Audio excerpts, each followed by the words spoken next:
So we bought this mold on Etsy. It is a production soap mold that they are making by hand with silicone liners. So I'm really excited because no one makes these molds anymore, and this is the first time I've come across somebody who's making them. So we are going to test one out live. This is the first time I've used it. We unboxed it last week together. So we're gonna get started. I asked you guys in my Instagram stories if you would rather see cucumber soap or rosemary mint soap. We have cucumbers that we're growing in our garden and they are out of control. I have made over 70 quarts of pickles, so I am over cucumbers. So I decided to do both because it was a pretty close tie between the two. So I have everything prepped. My oil's here. I'm gonna turn you guys down. We have everything prepped here. So I have my oils here with my essential oil blend and my cucumber puree. I have my lye solution here. I am using sodium lactate because we are using a partial water replacement, which I like to use sodium lactate in that case to help harden it up. And also because this is a silicone mold, and oftentimes with silicone molds, they don't insulate as well as just the wood molds that I normally use.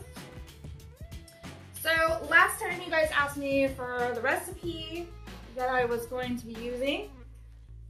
So, you ready to write this down?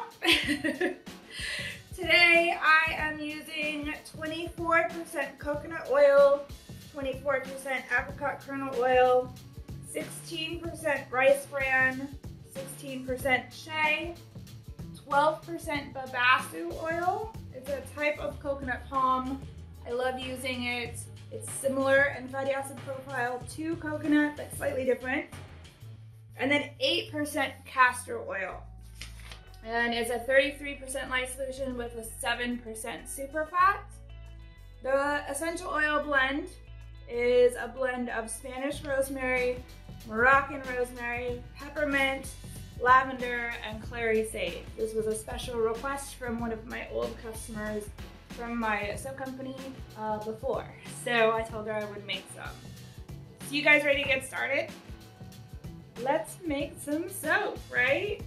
So I am using my shallower soap making containers. So I can just use a stick blender today instead of using our Jiffy mixer, which is what I used last time I made soap with you guys. So we are gonna do that. Like I said, have all of my essential oils in here. The cucumber puree is in here. The lye solution has sodium lactate in it. And we are going to mix it all together. So what I like to do is do about half my lye solution first.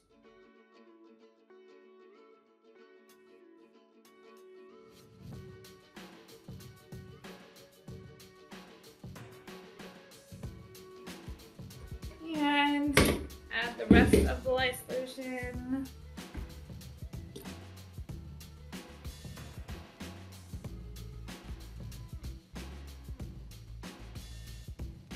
Add a good mix there. Just barely emulsified. Put the stick blender, bucket, out of the way, and to the colors.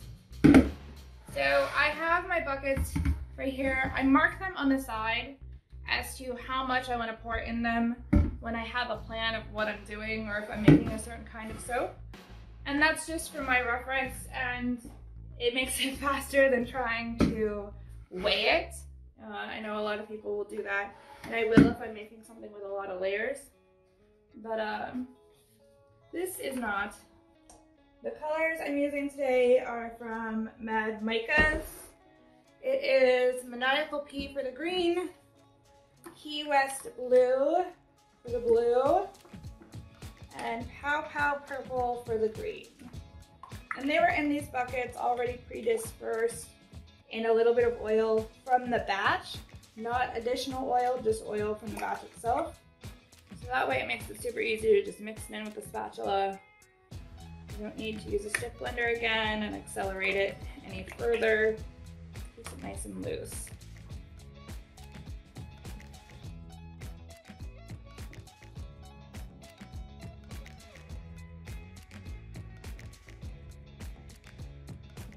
So, like I said, this is supposed to be a 25-pound mold. That's if you fill it full. It's 4 inches tall. So I don't make stuff that's 4 inches tall. So my recipe to reach 3.5 inches tall is about 23 pounds. So that's about how much we made. Pour in almost all of the white soap. Not all, but most. And use a spatula to kind of smush it in there, make sure it's in all the corners. And they're real good.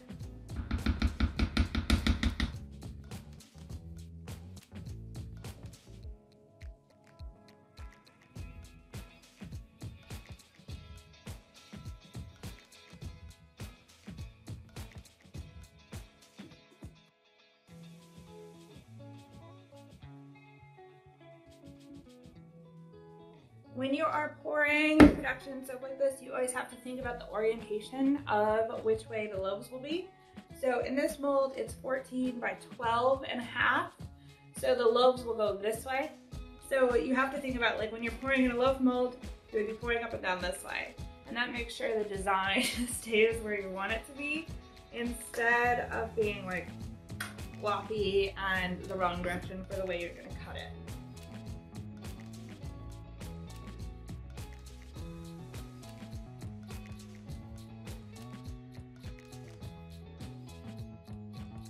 Make sure that we get that design inside the bars the way we want it to. It's just one extra step to think about when you're making soap like this. I have on occasion accidentally, oops, forgotten about that and made it floppy and the wrong way.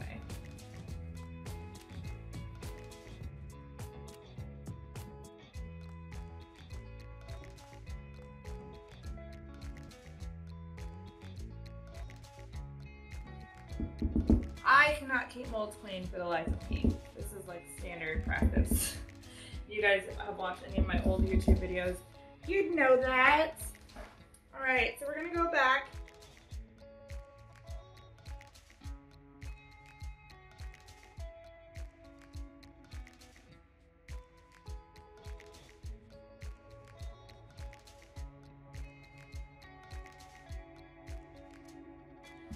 Get all the rest of this out of here.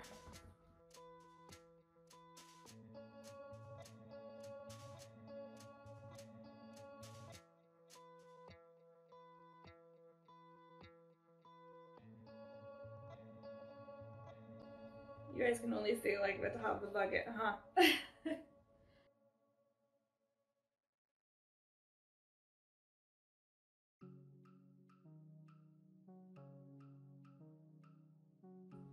So these buckets are just on the verge of being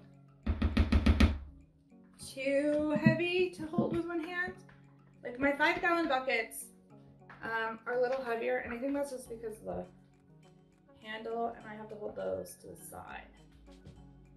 These I can usually hold with one hand, which makes it so much easier. All right, all scraped out.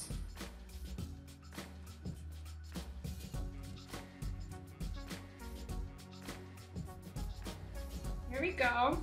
And now I'm going to stick the spatula in and kind of turn the swirl around in there.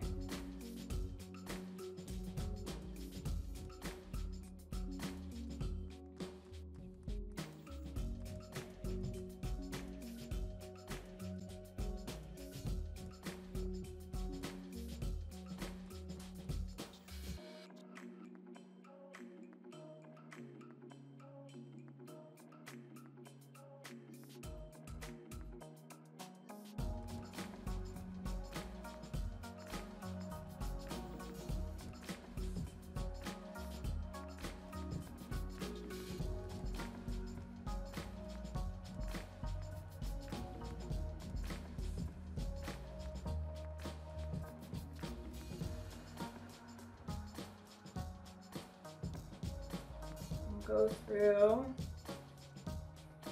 and kind of layer it on the top of each loaf.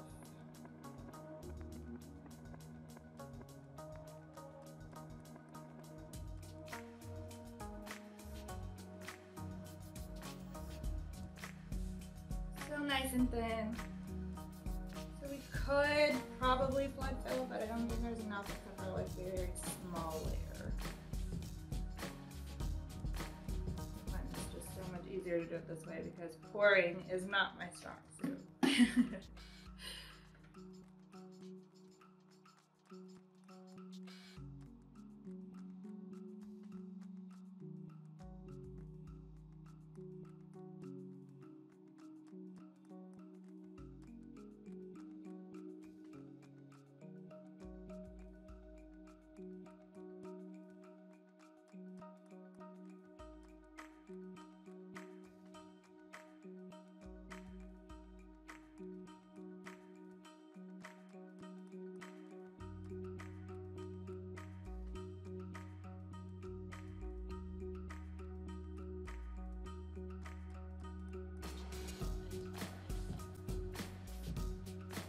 All the green is out. Put it in there. And then I kind of smooth it over across the top.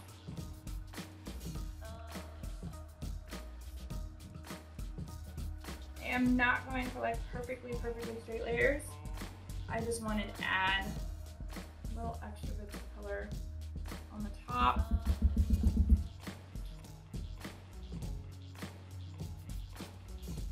Now the blue.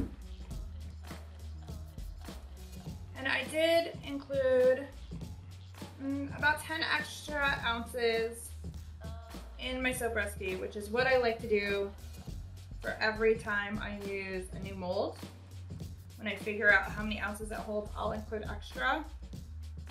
So I can make sure that no matter what kind of design or what I am doing, it will all fit in there and be the right amount.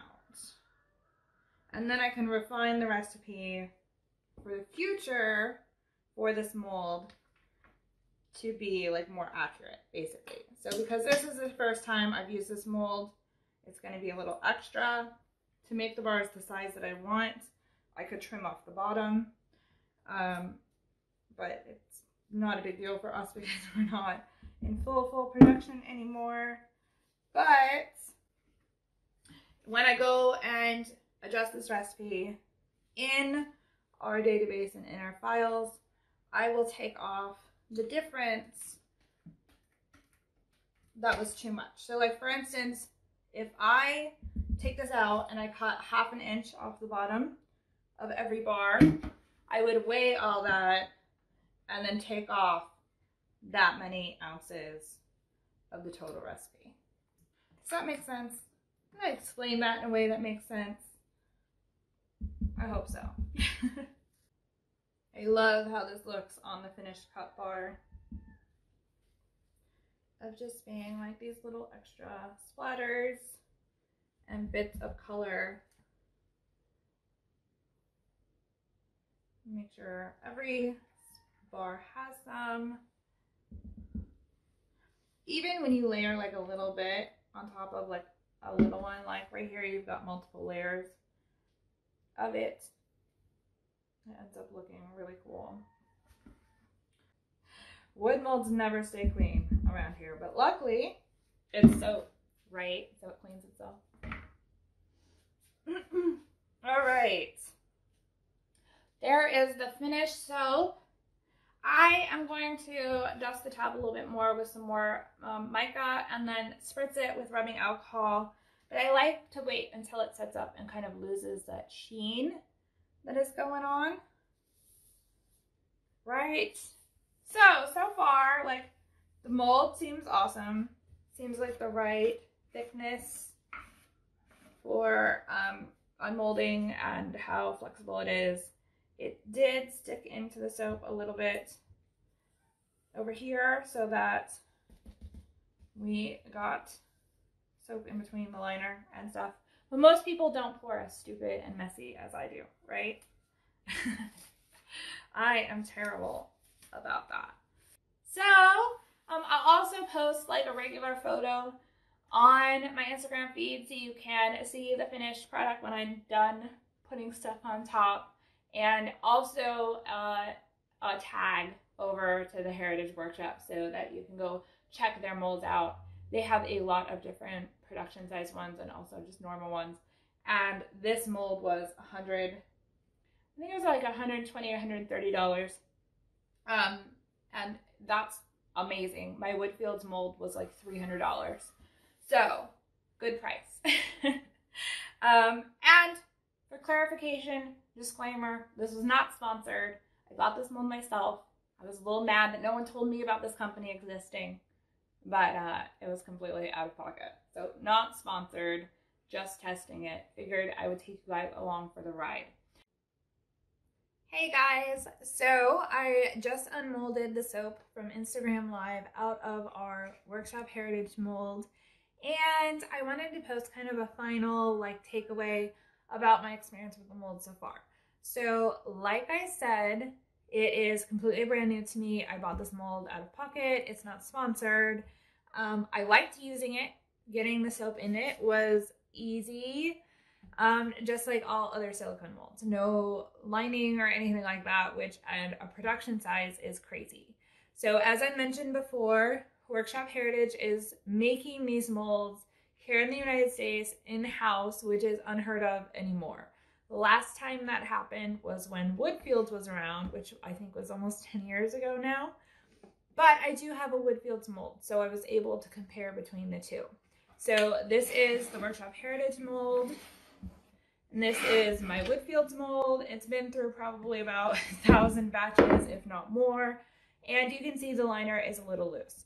The one major concern that I do have about the Workshop Heritage mold is that the liner is already loose. It comes that way. So I am a little concerned about how long it's going to hold up long term after those hundreds and hundreds of batches, because silicone does stretch a very small amount every time you use it. So when you make soap hundreds of times in the same silicone mold, it will stretch over time, and that is going to make this liner very floppy long term. I'm sure that has to do with the kind of silicone that they're using, but it's still a really good investment. I talked about this yesterday.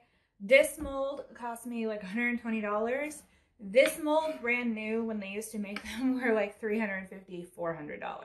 So when you're talking about the investment, these are really cheap in comparison. My normal molds that I use all the time are normal just wood molds that we built in-house. They are much bigger, and obviously they're going to be more economical than buying a silicone mold. But if you don't want a line and you need to go up in your size production-wise, these molds are perfect. They're like amazing. I cannot recommend them high enough. I am really excited that someone is making silicone molds again. The other cool thing about this mold is a lot easier to unmold. So I'm going to tip you guys down so you can see the difference between the two. All right. Slowly. Oh. Okay. So, as you can see, the Woodfields mold goes together with these huge bolts. So in order to unmold it, you have to loosen it a little in order to slide this out. And then you can take this out. Even then, if you watch my unmolding video, you have to lift this out or take this bolt out all the way to be able to kind of dump the entire silicone liner filled with soap out of the mold. Versus with the Workshop Heritage mold, it is just a box with no bolts or anything, and this just comes right out, and then you can just dump the soap out and then pull the mold box away. So it's a lot faster to unmold in comparison. So that was cool. It took me a minute to figure it out to unmold it, but it was really, really easy. Much easier than unmolding our bigger production molds that we have to line, even though I line with a trash bag and we lift them out. So unmolding's awesome. The corners of the soap are nice and clean. You can see that in the unmolding video. And everything worked out nice. The soap was pretty soft, but I think that's just because it's a silicone liner, which is normal for silicone. Happens in any silicone soap mold. So that is like a totally normal thing. We use sodium lactate. It's still a little squishy. So you will probably have to unmold your soaps and let them sit for a little bit before you handle and cut them. Otherwise, you'll probably dent them. But that is like the only major downsides I could think of, is worrying about the long-term durability and then knowing that you have to let your soap sit for a bit before you can kind of handle it and cut it. Otherwise, you'll mar it up. But in comparison, like I said, this mold is like a third or fourth of the price of what these molds used to cost. And it's the same thing. They're making them in-house. They're building their own stuff.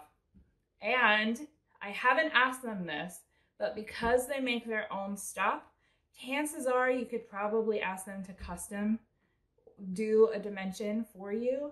It's probably going to be like a minimum order of a certain number or a very high fee because they have to build a master for the silicone. But Woodfields used to do that, and it was really cool. So it's a possibility. Fingers crossed. They are hanging out in here, so they can pipe in with whether or not that's a service that they offer, or they can add info to their website, or be prepared that I just suggested that as being a possibility in the future. But like overall, I'm really happy about the mold.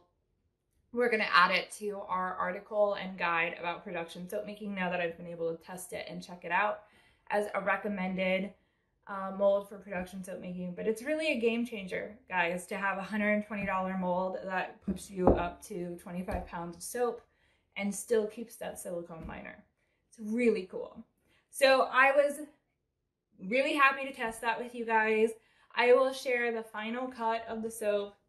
Prairie Sage says that her molds from Heritage Workshop are custom dimensions. So that answers that question. They will do custom dimensions, which is even more amazing.